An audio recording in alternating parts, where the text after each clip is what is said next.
Zee 24 तास एक पाऊल पुढे। बेळगावमध्ये कानडी दडपशाहीनं कळस गाठलाय। मराठी भाषिकांचा विरोध डावलून बेळगावमध्ये कर्नाटक सरकारच्या विधान भवनाचं उद्घाटन होतंय।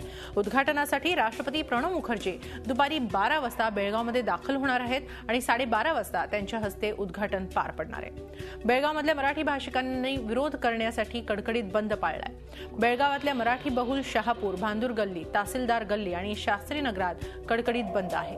तर महाराष्ट्र एकीकरण समितीच्या महिला आघाडीच्या कार्यकर्त्यांनी मारुती मंदिरात मूक धरणं आंदोलन धरलंय। रात्रीपासूनच कर्नाटक पोलिसांनी महाराष्ट्र एकीकरण समितीच्या कार्यकर्त्यांची धरपकड सुरू केली आहे। आतापर्यंत 150 कार्यकर्त्यांना ताब्यातही घेण्यात आलंय। बेळगावमध्ये कर्नाटक विधान भवनाचं उद्घाटन आज होतंय आणि त्यासाठी राष्ट्रपती प्रणव मुखर्जी हे 12 वाजता दाखल होणार आहे। दरम्यान या पार्श्वभूमीवर मराठी जनांनी कडकडीत बंद पाळलेला आहे। बेळगावमध्ये कडक पोलीस बंदोबस्त त्या ठिकाणी ठेवलेला आहे। तर महाराष्ट्र एकीकरण समितीच्या कार्यकर्त्यांची काल रात्रीपासूनच धरपकड सुरू करण्यात आली आहे।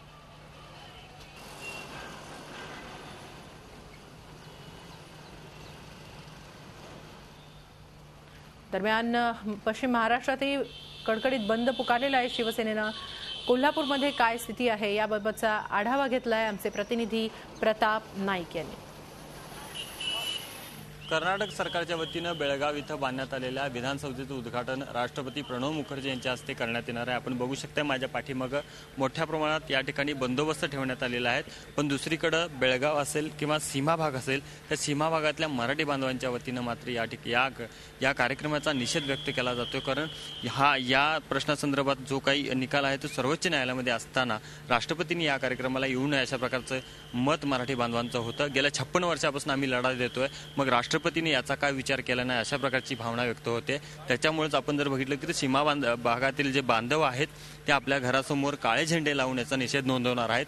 त्याचबरोबर राष्ट्रपती ज्या वेळेला या ठिकाणी येणार आहेत त्याचवेळी ते आपले दरवाजे बंद करून निषेध नोंदवणार आहेत। एकूणच आपण बघितले की राष्ट्रपतींनी या विधानसभेचं उद्घाटनाला आल्यामुळं मराठी बांधवांच्या जखमीवर मीठ चोळण्याचा प्रयत्न झालेला आहे अशा प्रकारची भावना मराठी बांधवातून व्यक्त होते।